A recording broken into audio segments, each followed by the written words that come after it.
Hello everyone, कैसे हो आप सब लोग। I hope you all are doing well. तो आज के इस वीडियो में मैं ये केक शेयर कर रही हूँ। ये एक 2 टीयर केक है और ये केक मैं एक बर्थडे गर्ल के लिए बना रही हूँ और ओम्ब्रे इफेक्ट में मैं ये केक बनाऊंगी। इस केक को बनाने के लिए मैंने 2 मोल्ड का यूज़ किया है, 7 इंच एंड 5 इंच। और लोअर केक को बनाने के लिए मैंने 7 इंच केक मोल्ड का यूज़ किया है।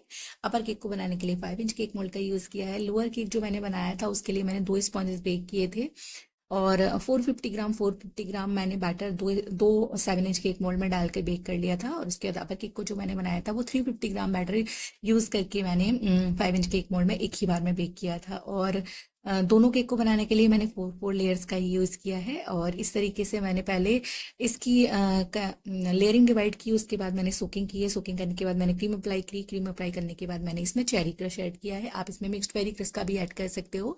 यहाँ पर मैं ब्लैक फॉरेस्ट केक बना रही हूँ, तो ब्लैक फॉरेस्ट केक में आप चेरी की फिलिंग, चेरी का क्रश और साथ में चॉकलेट गनाश या चोको चिप्स भी ऐड कर सकते हो। तो चारों लेयर को मैंने अच्छे से असेंबल कर लिया नीचे वाले केक को बनाने के लिए, लोअर केक को बनाने के लिए। और इसे असेंबल करने के बाद मैंने अच्छे से क्रम कोट किया। और उसके बाद जैसे कि आप लोग को पता है 2 टीयर केक में एक साथ ही पूरा केक जो है पहले क्रम कोट करती हूँ, उसके बाद मैं फाइनलाइजिंग जो 2 टीयर केक की करती हूँ एक साथ ही करती हूँ, अपर केक और लोअर केक की।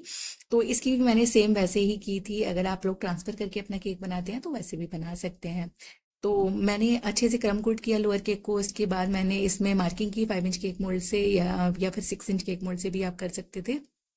हाँ, उसके बाद मैंने इसमें डॉवल्स इंस्टॉल किए, 4 मैंने इसमें डॉवल्स इंस्टॉल कर दिए हाइट के अकॉर्डिंग कटिंग करके। और उसके बाद अपर केक को मैंने असेंबल करना स्टार्ट किया और सिमिलरली मैंने अपर केक को भी असेंबल कर लिया। उसके बाद मैंने इसमें लास्ट में एक डॉवल्स ऊपर से भी इसमें ऐड किया था, जिससे कि केक जो है एकदम स्टेबल रहे। तो जब भी आप लोग 2 टीयर केक बनाए, केक में डॉबलिंग जरूर करें, जिससे केक आपका स्टेबल रहेगा। अगर आप डिलीवर करते हैं अपने केक को दूर काफी, तो वो बहुत ही आसानी से चला जाता है। तो जब भी आप लोग अपने केक को दूर डिलीवर करें तो जो आप क्रम कोटिंग करते हैं पहले से करके रख लें, जिससे कि आपका केक जो है बहुत अच्छे से सेट हो जाएगा। और जब आप डिलीवरी करोगे तो क्रीम काफ़ी अच्छे से फिक्स हो जाएगी। तो डिलीवरी के टाइम पर बिल्कुल भी प्रॉब्लम नहीं होगी। जब आप अपनी क्रीम को विप करें और अगर आप क्रीम को परफेक्टली विप करते हैं, अगर क्रीम एकदम परफेक्ट टेक्सचर के साथ होती है, तो आप लोगों का केक कभी भी खराब नहीं होगा। क्रीम मेल्ट नहीं होती है अगर आप लोग अपनी क्रीम को परफेक्टली विप करते हैं तो इस केक की पूरे मैंने फाइनल सॉरी क्रम कोटिंग कर दी। उसके बाद मैंने 1 से 1.5 घंटे के लिए इसे फ्रिज में रख दिया था फाइनलाइजिंग करने से पहले। हमेशा फाइनलाइजिंग करने से पहले अगर आप इस तरीके का कोई केक बनाते हैं 2 टीयर में, या फिर कोई भी बड़ा केक बनाते हैं, तो 1 से 1.5 घंटे के लिए फ्रिज में सेट होने के लिए जरूर रखें, जिससे कि आपका केक थोड़ा बहुत शिफ्ट होता है। जब केक बड़ा होता है या फिर हैवी होता है तो शिफ्ट होता है केक। तो जब आप फाइनलाइजिंग पहले ही कर देते हो तो केक की बाद में फिनिश खराब हो जाती है। तो अगर आपको अच्छी फिनिश का केक चाहिए तो केक को 1 से 1.5 घंटे के लिए फ्रिज में रखें, जिससे कि वो अच्छे से सेट हो जाए। तो इस केक के लोअर वाले केक पर मुझे लोअर केक पर ऑम्बर इफेक्ट में मुझे रोजेट बनाने थे, जिसके लिए मैंने जो लोअर केक में आइसिंग की है वो बहुत पतली थिन मैंने आइसिंग की है, सॉफ्ट पिंक कलर में, बेबी पिंक कलर में। आप चाहें तो अगर इस तरीके का कोई केक बना रहे हैं तो विदाउट आइसिंग के भी बना सकते हैं, बट मैंने आइसिंग इसलिए की थी जिससे कि बहुत अच्छा फिनिश आएगा लास्ट में। जब आप लोग इस पे रोजेट बनाओगे तो कहीं से भी जो अंदर का व्हाइट पोर्शन है वो दिखाई नहीं देगा, इसलिए बहुत थिन लेयर मैंने क्रीम की लोअर केक पर अप्लाई कर दी थी। उसके बाद अपर केक पर मैंने क्रीम अप्लाई किया और केक को बहुत अच्छे से फिनिश कर लिया।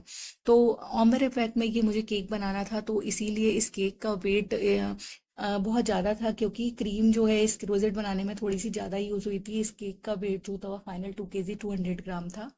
तो क्रीम की वजह से इस केक का वेट ज़्यादा था। और अंदर जो फिलिंग में क्रीम मैंने यूज़ की थी इस केक में, या जैसा कि ये 2 टीयर केक था, तो मैं क्रीम में जो फिलिंग मैंने यूज़ की उसे कम नहीं कर सकती थी, अदरवाइज केक की हाइट अच्छी नहीं आती।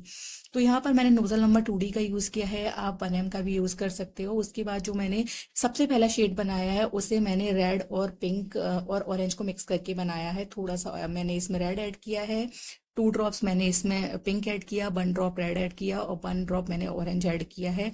उसके बाद एक साथ काफ़ी सारी मैंने इसी कलर में क्रीम बना ली थी। उसके बाद जो शेड लाइट होते गए हैं उसमें मैं सेम शेड में, जो सबसे पहले मैंने शेड बनाया उसी शेड में मैं थोड़ी थोड़ी सी क्रीम, वाइट क्रीम ऐड करती गई हूँ, जिससे कि क्रीम थोड़ी सी लाइट कलर में होती जाए। तो इस तरीके से मैंने ये तीनों शेड बनाए। और लास्ट में जो लास्ट वाला शेड मैंने अप्लाई किया है वो, उसमें मैंने थोड़ा सा बहुत कम मात्रा में पिंक ऐड किया है, बहुत ही कम क्वांटिटी में, जिससे कि ये वाइट जैसा ही कुछ लग रहा है कलर जो है। और इस तरीके से मैंने रोजेट से पूरे केक को कवर कर दिया था। उसके बाद इसकी टॉप पर मुझे ये टियारा ऐड करना था और साथ में बर्थडे गर्ल का नाम का मैंने ये टॉपर बनाया था और ये केक बनकर रेडी था। ये केक मैंने कस्टमर की दी हुई पिक्चर के अकॉर्डिंग ही बनाया था। तो ये था केक का फाइनल लुक। आप लोगों को ये केक कैसा लगा कमेंट करिएगा, लाइक करिएगा, शेयर करिएगा। नेक्स्ट वीडियो मिलेंगे।